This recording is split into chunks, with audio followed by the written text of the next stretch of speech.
Well, a classic in-state rivalry picks back up on Friday between the Washington Huskies and the Gonzaga Bulldogs, with Drew Timme finally getting a turn to put his stamp on this rivalry with what I predict will be a dominant performance at the Kennel. You are Locked On Zags, your daily podcast on the Gonzaga Bulldogs. Part of the Locked On Podcast Network. Your team every day.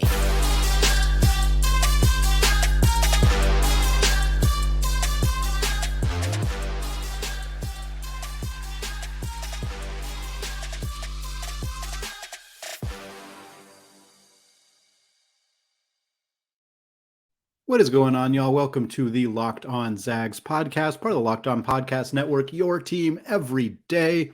I am your host and longtime Gonzaga podcaster, Andy Patton, here to bring you news and updates through another season of Gonzaga basketball. And today we are talking Zags, Huskies, Gonzaga, University of Washington, an epic rivalry that for so long was canceled, didn't get played for a very long time after some bad blood between the two programs.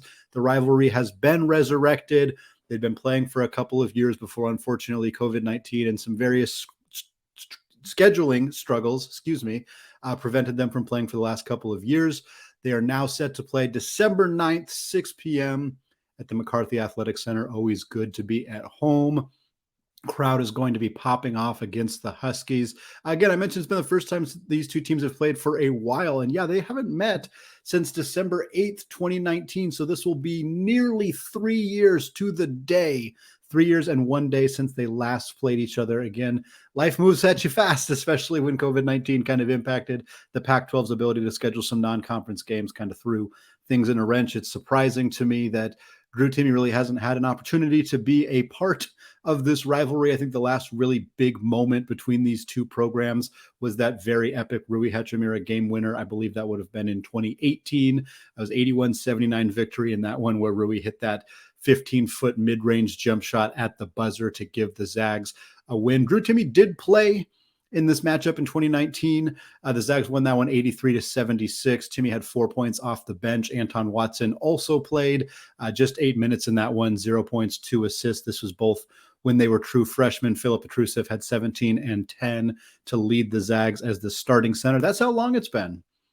since these two teams have played. Jalen Suggs never got to play UW. Chet Holmgren never got to play UW. They were just not players who were around or involved in this rivalry game, unfortunately. But now the game is back on. Drew Timme gets a chance, like I said, to really kind of cement himself in Gonzaga's lore by helping to defeat UW. That's always a part of the lore of the rivalry. So this is a great opportunity.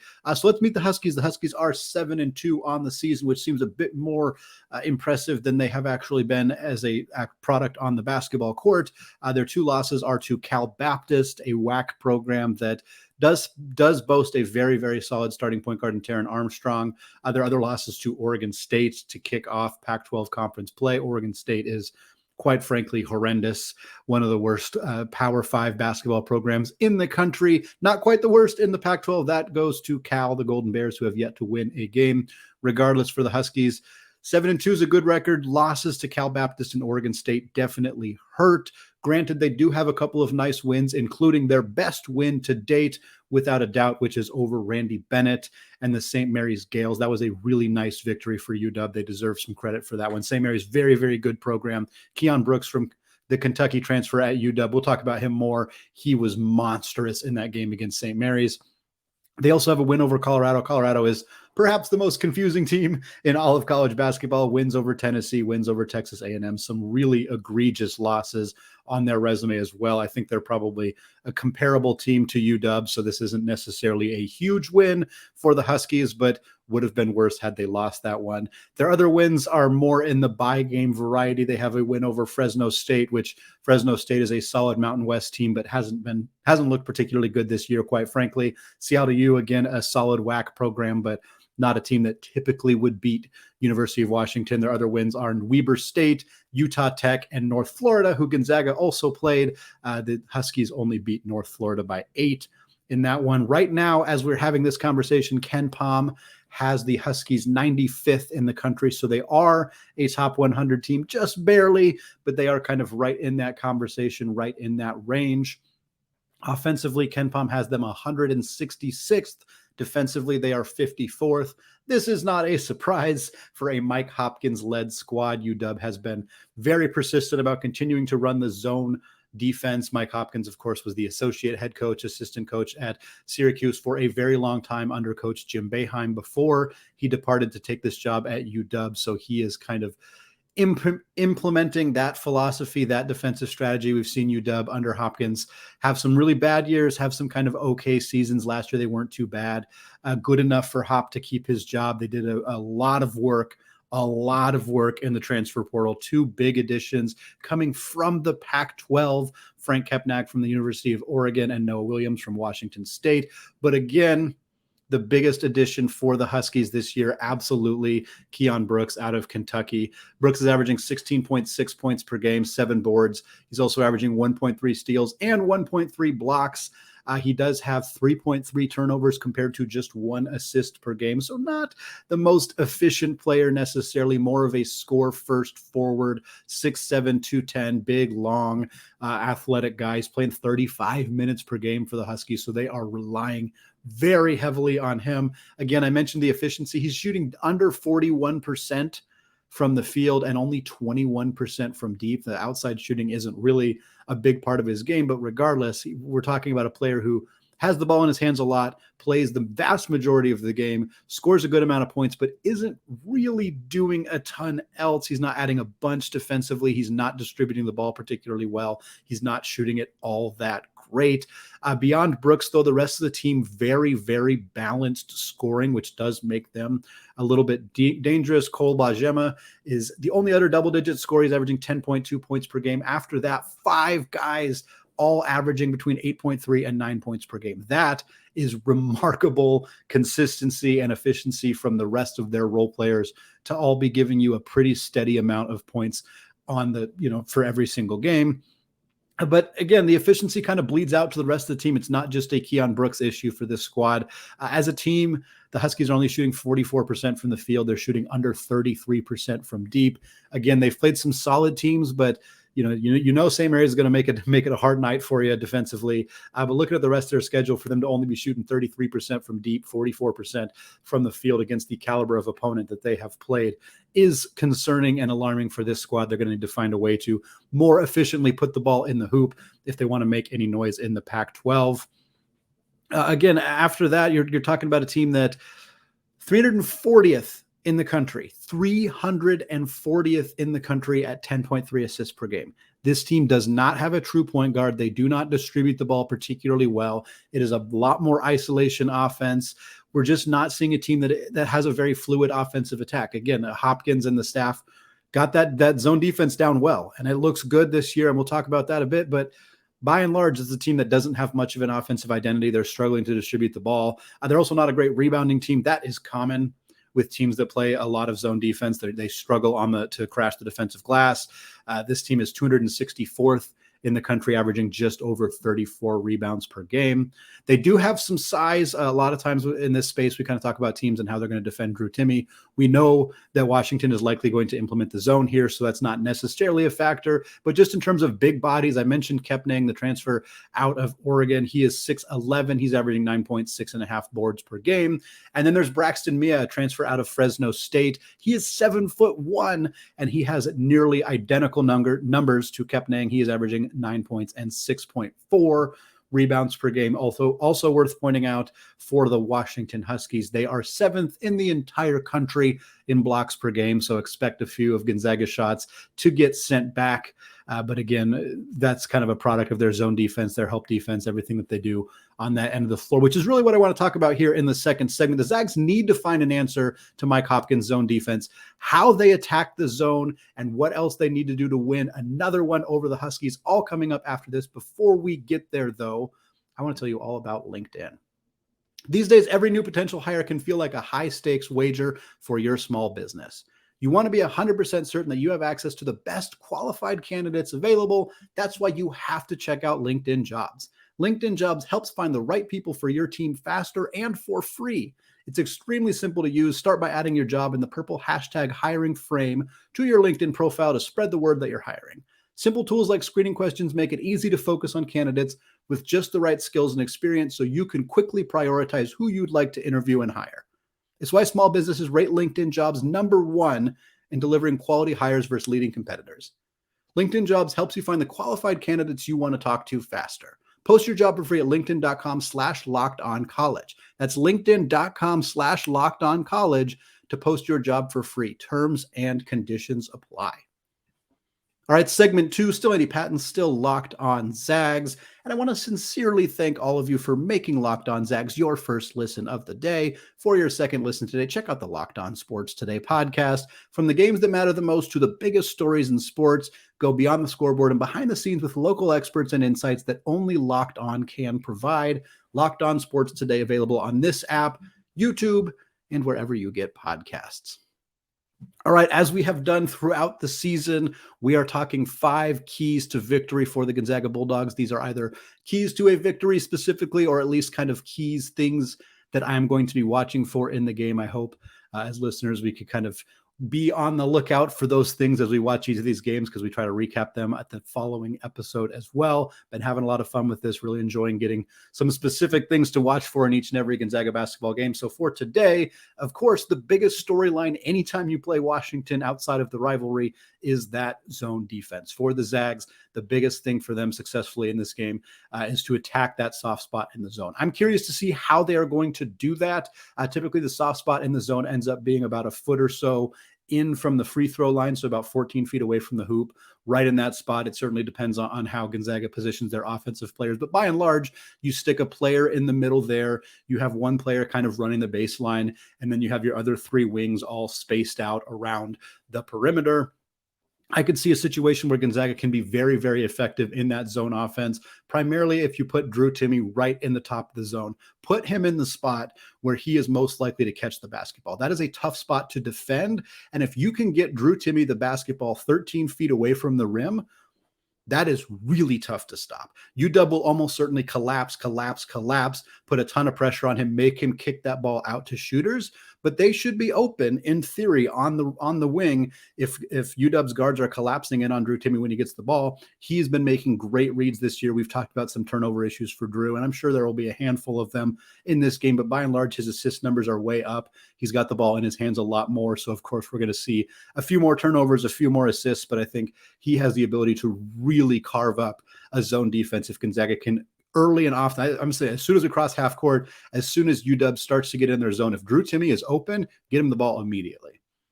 All we've seen from Gonzaga this season is struggles trying to get the basketball to Drew Timme. A zone could, in theory, open up more easily accessible ways to get Drew Timme the basketball. If that is the case, if that is open and available to Gonzaga every single time, put the ball in Drew's hands, let him go to work. UW is likely going to, like I said, collapse, force Gonzaga's outside shooters to shoot. If Rasir Bolton, Julian Strother, Nolan Hickman get wide open looks from 3, take them, make UW, make them get those offensive rebounds, and that kind of, or those defensive rebounds, I should say. And that leads into the next point, which is critical when you play zone defenses. You've got to crash the glass. You have to crash the offensive glass. Drew Timme made a killing against Kent State in the second half by just crashing the offensive glass. He had 7 offensive rebounds in that game. Critical part of his success against Kent State was getting those offensive rebounds, getting second chance opportunities. Boxing out and rebounding out of a zone defense is hard.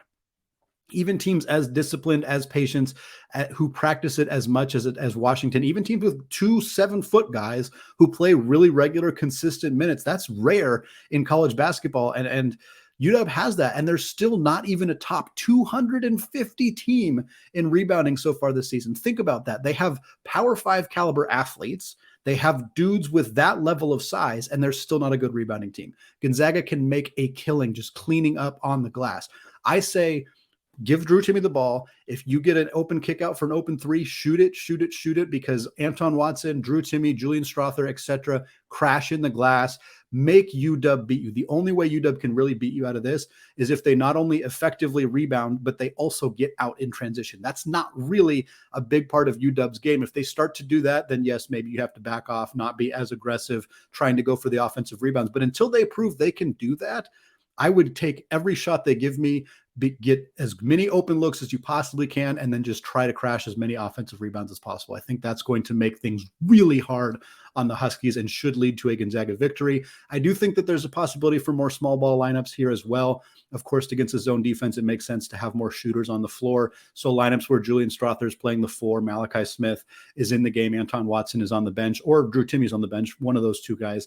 I think those lineups make some sense as long as Gonzaga feels confident they can still rebound well in that situation, because that just more floor spacing, more outside shooting obviously stretches his own defense in ways that would be beneficial for the Zags.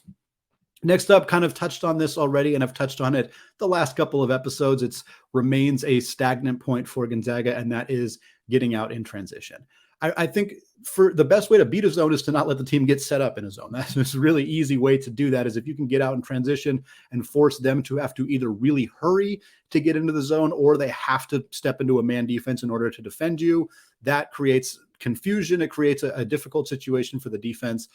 For Gonzaga, we haven't seen as much of the transition offense this year as we did last year. There are some fairly obvious reasons for that. Andrew Nembhard was one of the greatest transition point guards that Gonzaga has ever had. He was really, really good at getting the basketball from outlet passes and going and going and going and making the right read, knowing when to pull it back, knowing when to keep pushing and trying to get transition buckets that way.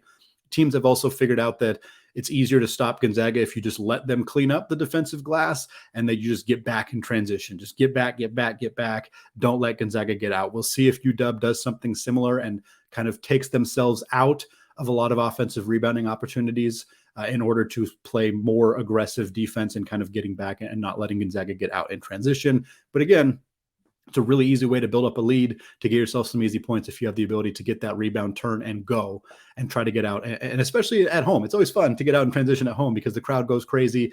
It's a very exciting moment, can swing some momentum. So hopefully we'll see some more of that transition offense for the Zags in this one. A couple more things. The Zags are going to need a big defensive effort from Anton Watson.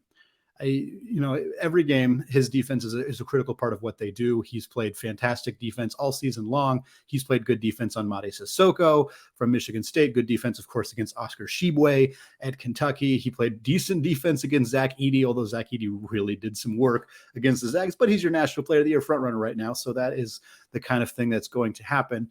But here against Brooks 6'7", 210 pounds, he kind of plays the power forward position in a way for UW. He's the second tallest player on the floor, at least in their starting lineup. And I think that Watson is going to draw that assignment because even though Brooks does play a little bit more away from the rim, Anton's perimeter defense is fantastic. And while I think Hunter Salas is probably the best clamps, lockdown defensive player on this roster, I think he's going to be used differently defensively. I don't think they're going to put him on Keion Brooks just because of the size difference. Salas is going to be used to handle Jamal Bay and Cole Bajema and the other guards for UW, and he's going to do fantastic at it because he does every single time he's asked to play hard perimeter defense. But I think Watson's going to be a big hinge in this game, not just offensively, not just from a crashing the glass perspective, but from a defensive perspective. That, again, this isn't a team that distributes the ball all that well. They don't do a lot of passing. They don't do a lot of, motion offense, all that stuff. It's a bit more iso ball. It's a bit more kind of just get the ball to somebody who can score and let them score. And for the Zags, if Anton Watson can lock down Keion Brooks and let him have an inefficient night, if he might score 18, he might score 20. But if it's on like 7 of 19 shooting, the Zags are going to take that. And that's a pretty realistic possibility for this game, considering what UW has done throughout the season and considering how good Anton Watson has been and continues to be on the defensive end of the floor. And finally, the last key for this game, a bounce back performance from Rasir Bolton. He has had a rough couple of games for the Zags. In the last 2 games against Baylor and Kent State, he totaled 7 points and totaled 7 turnovers in those 2 games. That was while playing 24 and 26 minutes. So averaging 25 minutes a night in the last 2 games, only 7 points, 7 turnovers. And he's been shooting it well. It's not an issue of him missing a whole bunch of shots and kind of like disrupting the offense. He had 6 turnovers against Baylor. That was a really challenging game for Rasir, probably the toughest game he's had in a Gonzaga uniform. And again, his bounce back against Kent State, I think he went like 2 of 3 from the field. So he made some shots, but just wasn't really all that involved in the offense, was pretty quiet. We didn't really see him get out in transition very much. We didn't see him, be aggressive, looking for his shot. He was just kind of tentative. This is not who Rasir Bolton was last year. I don't know if there's some issues kind of finding his role this year just because of how much has changed on the roster. If it's just a couple of games where he just didn't get a lot of looks. Like, it might not be anything too serious to look into, but for the Zags, like, against the zone defense, you need your shooters. You need your guys who can just straight up knock down open threes, because Rasir Bolton is going to get open looks. Against the zone defense, you get open 3-point looks. Basically, the point of a zone is to force teams to beat you by hitting outside shots. Gonzaga can do that. They haven't been consistent about it this year, but they can do that. Rasir Bolton is a big, huge part of that equation. If Rasir comes out and hits 3 threes in the first 6 minutes of this game, that is unbelievably demoralizing and challenging for UW. Do they stick in the zone? Do they go to a man defense, which they're less comfortable, less familiar with? How do you continue to handle that? So for Bolton, getting out in transition is huge. Hitting those open shots is huge. Also, getting opportunities to drive into the zone, forcing the zone to collapse on you, kicking it out, or finishing through contact, getting the free throw line, all that stuff, all these skills that we know conclusively Rasir Bolton has in his bag, is capable of doing. Seeing those in this game would be a huge boost, not just for him going forward, but it's going to be really likely to help lead Gonzaga to a victory in this one. All right, we're going to come back in the third and final segment. Lisa Fortier and the Gonzaga women's team have one more non-conference game, and after getting smacked around by Stanford, we discuss realistic goals and outcomes for the squad ahead of WCC action. But before we do that, let's talk about BetOnline. College basketball and the NBA are back in action, and college football and the NFL remain in the thick of their seasons. BetOnline.net is your number one source for all of your betting needs and sports information, from all the latest odds, contests, and player props, you name it. BetOnline remains the best spot for all the latest sports developments, including podcasts and reviews for all of the leagues this season. And it's not just basketball. BetOnline is your continued source for all your sports wagering information needs, including live betting and your favorite Vegas casino games. They even have lines for coaching changes across every major sport, so even in the offseason, you can get your fix. Head to the website today or use your mobile device to learn more about the trends and action. Bet online, where the game starts. All right, segment 3, still Andy Patton, still locked on Zags. Switching over to talk about the Gonzaga women's basketball program as they approach the end of their non-conference season and start getting ready for conference play in the WCC. Right now, the Lady Zags are 8-2. They had a recent loss to Stanford. They also had a victory over Queens. The last couple of games that they've had, they're the 22nd ranked team in the country as of right now. Stanford, again, who they lost to, number 2 ranked team in the country. Is fantastic that Gonzaga gets an opportunity basically every single year to play Stanford in the non-conference schedule. A really tough game every single year, a good test for Fortier and the squad. Typically, they keep it very close. Historically, they have played the Stanford team really close every single year. This year, though, Stanford is a different beast, and they looked really, really good. Won this one by 21 points. It is worth pointing out that the Gonzaga squad was without Eliza Hollingsworth and Kaylee Trung. Both those players were not playing. Hollingsworth averages 10.5 points and 5.6 rebounds, while Kaylee averages 9.4 points and 4.6 assists. Not a good group of players to not have for a game against the second best team in the entire country. It showed up a little bit in the box score there, but you do have to take that result with a bit of a grain of salt. Do the Zags win with those 2 players? Not necessarily, but I can guarantee you it's probably not a 20-point loss in that circumstance.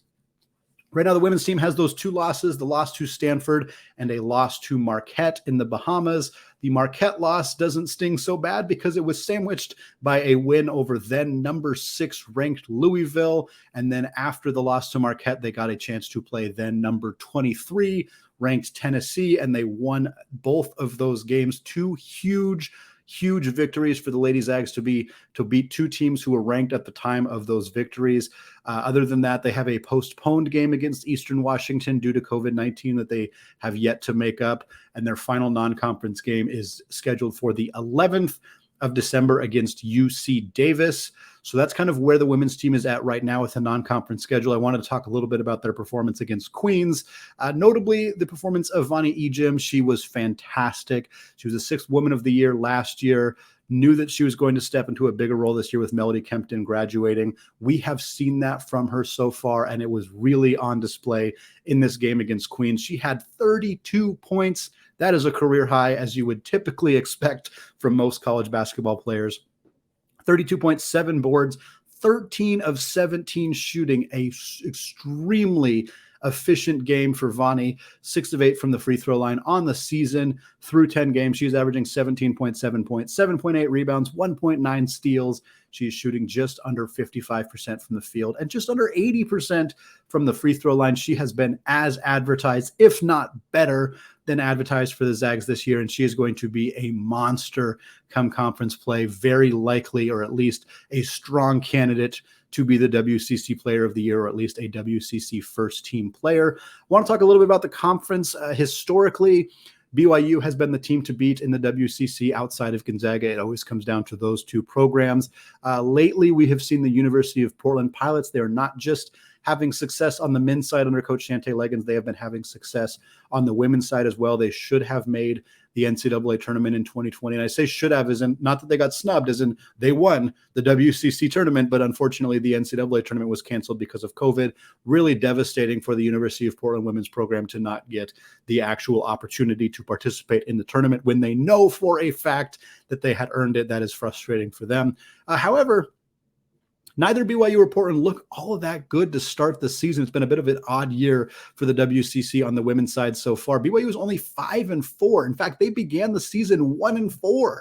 They started the year out 1-4 before rattling off 4 wins in a row. They have losses to Colorado State. They have an ugly loss to Montana State, an equally ugly loss to Ball State, and Troy is in that mix as well. They did lose to Oklahoma, which they were number 16 at the time, so you can kind of forgive that loss as well. But it's been a rough start for BYU in their final season in the WCC, and they no longer look necessarily like a team that's going to compete super aggressively with Gonzaga for a chance at a WCC title. And then the Portland Pilots also 5-4. They also played Stanford, and we kind of talked about how Gonzaga was not at full strength in their 21-point loss to Stanford. Well, UP lost by 40. They got their absolute bell rung by the Stanford Cardinal in that one. They also have a 2-point loss to San Diego State. They have a loss to UC San Diego and a 39-point loss to Oregon. They have played 2 Pac-12 programs this year, and admittedly, the Pac-12 for women's basketball is very dominant, and Oregon and Stanford are 2 of the best programs over the last decade or so. But 2 40-point losses to Stanford and Oregon. Rough start for the Portland Pilots. Again, not thinking that they're necessarily going to be as big of a player at the top end of the WCC conference as perhaps we had thought going into the season.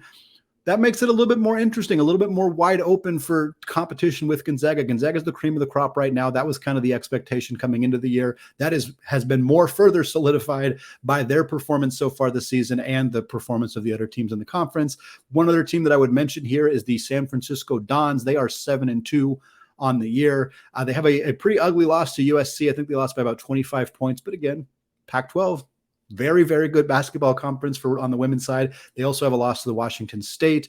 They don't have a ton of great wins. They did beat San Diego State. They beat Northridge, Long Beach, and Troy, a team that BYU lost to in that circumstance. So USF's a team to keep an eye on, a team that could potentially finish second in the WCC, maybe do some damage against the Zags during regular season games. But by and large, the WCC belongs to the women's program. Like they are in a great spot to win the WCC. And if they do, I don't know that they're going to go undefeated throughout conference play. That's a pretty tough ask to finish the year with just 2 losses would be remarkable. But let's say this could very easily be a 4 or 5 loss team coming into the March Madness. And at that point, you have to start to wonder, like, this team could legitimately be in the conversation for 3 seed, 4 seed, 5 seed. Like they're ranked 22nd right now, assuming they lose very few games going forward for the rest of the year. They should remain in the 15 to 20, 25 maybe range.